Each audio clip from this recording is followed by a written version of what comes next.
सबका हो गया ना? ये अपना कंप्लीट हुआ सरफेस टेंशन प्रॉपर्टी। अब हम नेक्स्ट प्रॉपर्टी देखेंगे कैपिलरिटी और कैपिलरी इफेक्ट। कैपिलरिटी और कैपिलरी इफेक्ट देखने के लिए पहले हम उसके बेसिक्स देखेंगे कि कौन कौन से बेसिक्स काम आते हैं कैपिलरिटी और कैपिलरी इफेक्ट में। तो बेसिक्स में हमारे पास दो कंडीशन बनेंगी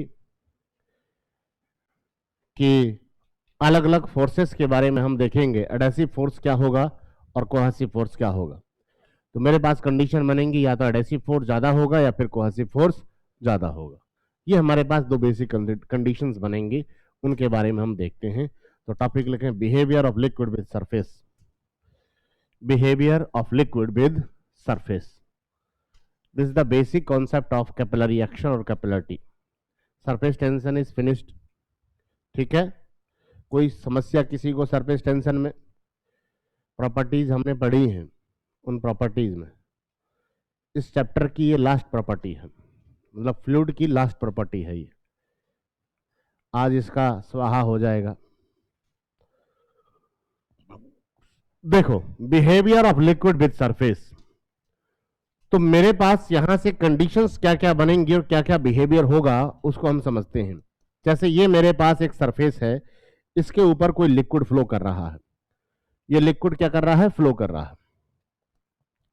तो इस लिक्विड के सेम मॉलिक्यूल्स के बीच जो फोर्स लगता है उसे हम बोलते हैं cohesive force.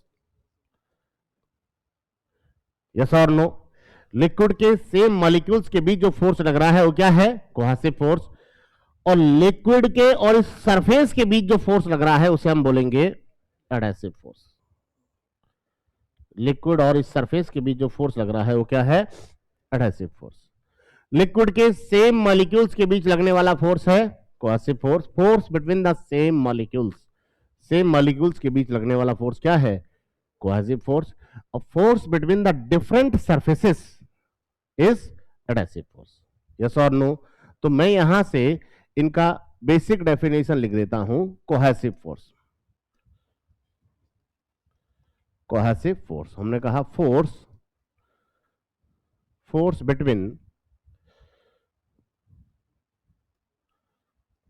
Between the same liquid molecules,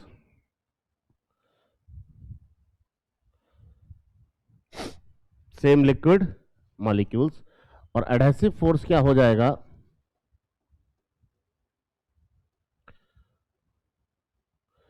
force between different surfaces. Different surfaces के बीच में जो फोर्स लग रहा है वो क्या है? Adhesive force. अब मेरे पास दो कंडीशन होंगे, adhesive force is more than the cohesive force और cohesive force is more than the adhesive force. यही कंडीशन होंगी। तो मैं पहला कंडीशन लिख रहा हूं, condition first, case first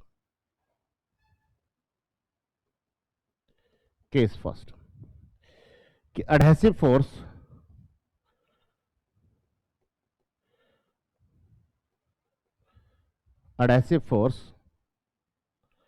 more than the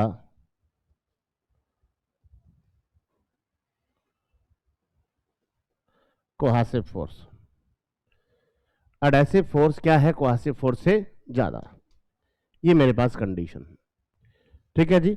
adhesive force ज्यादा है, इसका मतलब लिक्विड के सेम मॉलिक्यूल्स के बीच लगने वाले फोर्स से लिक्विड और सरफेस के बीच लगने वाला फोर्स क्या है? ज्यादा है। और जो सरफेस हमने यहां पर लिया है, that surface is the glass surface. क्या कंसीडर किया है हमने? Glass surface. यह है ग्लास सरफेस।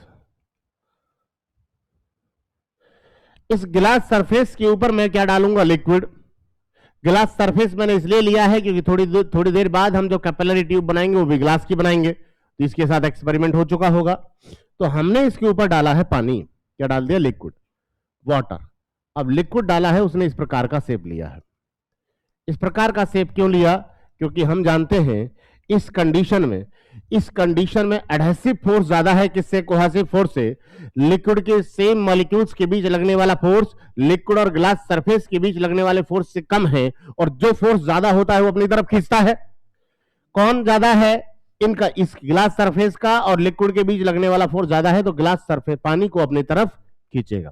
पानी को अपनी तरफ खींचेगा तो हमारे पास इस प्रकार का शेप बना है। This is the angle of contact theta. ये क्या होता है, theta is angle of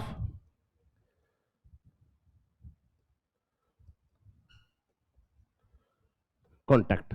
theta क्या है, एंगल ऑफ कॉन्टैक्ट। यहां से दिख रहा है थीटा इज लेस देन 90 डिग्री। यहां पर थीटा 90 डिग्री से कम है कि नहीं। For the clean water, for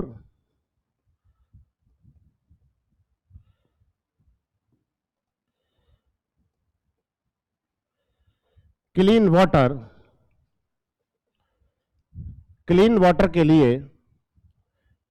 के लिए थीटा इक्वल टू क्या मानना है आपको, 0 डिग्री। थीटा क्या मानना है, 0 डिग्री। कितना होता है, 0 डिग्री। थीटा इक्वल टू कितना, 0 डिग्री। अब 0 डिग्री और 90 डिग्री से कम का मीनिंग आप समझे। जैसे किसी सरफेस पर मैंने पानी डाला और पानी उस सरफेस पर पूरी तरह से फैल जाएगा, मतलब सरफेस को क्या कर रहा है, गीला कर रहा है।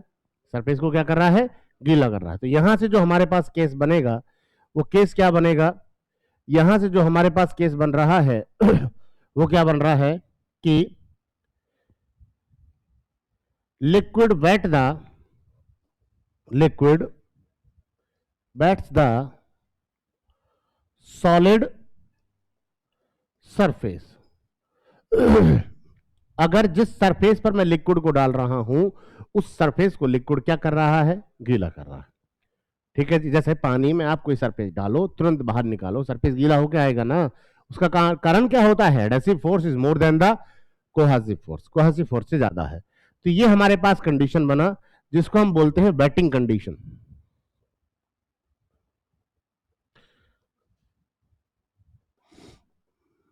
ये कौन सी कंडीशन है, waiting condition. Waiting condition is cohesive adhesive force is more than the cohesive force.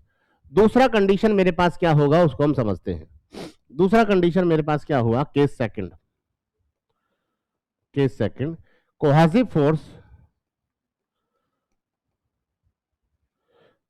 Force is more than the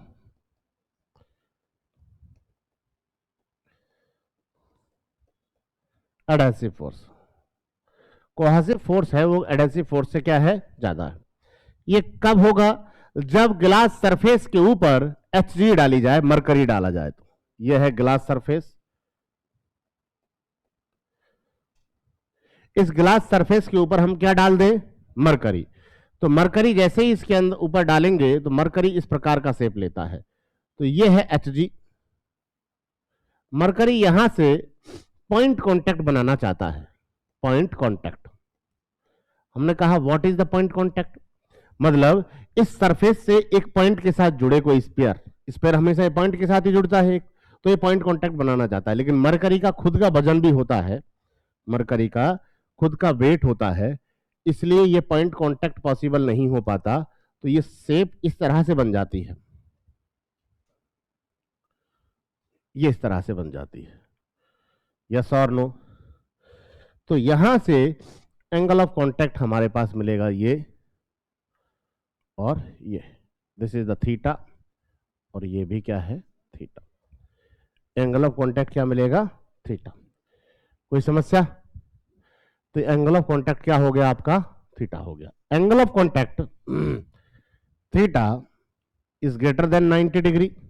यहां पर जो थीटा की वैल्यू होती है, theta is belongs to 130 to 140 degree.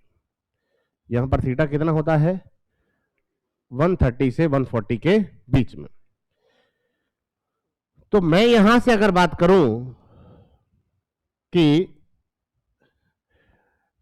Angle of contact 130 से मतलब 90 degree से ज्यादा है, 90 से ज्यादा है, तो वो सरफेस पर पूरी तरह से टच नहीं हो रहा है। मतलब किसी सरफेस पर मैं डालूंगा, इस सरफेस पर मैंने एचडी को डाला तो वो इस तरह से निकल जाएगा, सरफेस को गीला नहीं करेगा, उससे दूर जाना चाहेगा। यस और नो। तो यहां से कंडीशन क्या हो जाएगी, liquid does not wet the solid surface, liquid solid surface को वेट करना नहीं चाहता है, तो ये हो जाएगा नॉन वेटिंग कंडीशन। तो हमने कहा लिक्विड डज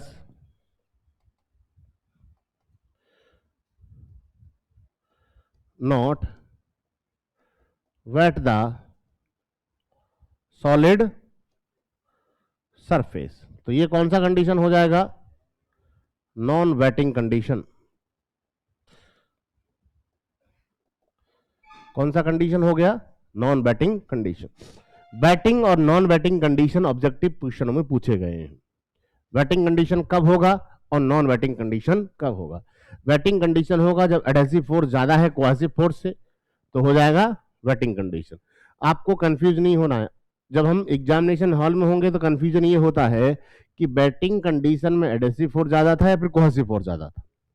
तो आप ध्यान रखें, जब कोई चीज गीला होगा तो सबसे पहले सरफेस से कांटेक्ट होगा ना, सरफेस गीली होगी तो सरफेस वाला फोर्स ज्यादा होना चाहिए, यस और नो।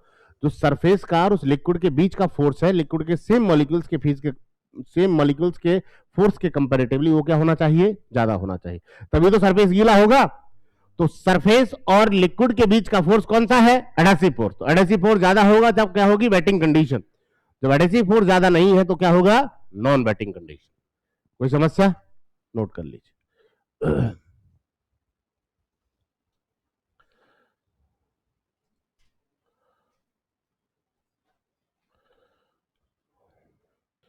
ये जो हमने प्रॉपर्टीज देखी हैं, these properties are the mutual property between surface as well as fluid। भाई सरफेस की और फ्लूइड की म्यूचुअल प्रॉपर्टी है ना, which will be decide the surface is wet और नॉट, जो ये डिसाइड करते हैं कि सरफेस वेट होगा या फिर नहीं होगा, यस और नो। हमने जो अभी प्रॉपर्टीज देखी हैं, cohesive force is more than adhesive force और adhesive force is more than cohesive force, क्या डिसाइड कर रहे हैं कि बैटिंग सरफेस होगा या फिर नॉन बैटिंग सरफेस होगा। तो हम इसको लिख सकते हैं, these are the mutual property between the surface and fluid which are decided the surface is wet और नॉट, यस और नो। तो लिखें इसमें, इट इज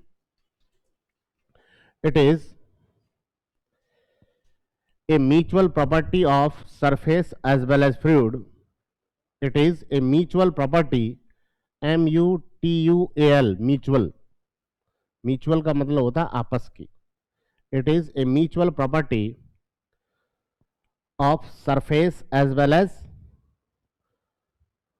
liquid, लिख लें, of surface as well as liquid, of surface as well as liquid, which will decide that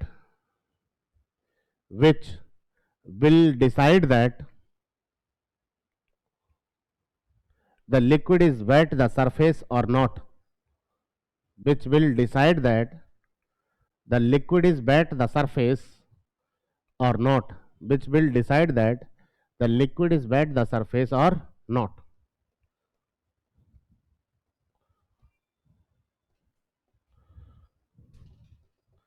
अब हम बात करेंगे कांटेक्ट एंगल की। जो कांटेक्ट एंगल होता है, जैसे हमने देखा है पहला वाटर एंड ग्लास इंटरफेस, तो हमें क्या मानना है, जीरो, नहीं दिया है तो एंगल नहीं दिया है तो क्या मानना है, जीरो। दूसरा है मरकरी एंड ग्लास इंटरफेस, क्या मानना है, 130 degree. Kerosene and glass interface होता है 26 डिग्री। ऐसे अनेकों फ्लूइड हैं और अनेकों एंगल बनेंगे, तो किस किस को याद करें, हमने कहा दो आपको बस याद होने चाहिए। ये भी 90% आपको गिवन होंगे, लेकिन गिवन नहीं है तो दो तो याद होने ही चाहिए। अगर एंगल नहीं दिया वाटर के केस में तो 0 डिग्री मानना है, अगर एंगल नहीं दिया मरकरी के केस में तो 130 डिग्री मानना है। बाकी और भी फ्लूइड आपको गिवन होगा तो उसका एंगल भी गिवन होगा। कोई समस्या, नोट करें इसको।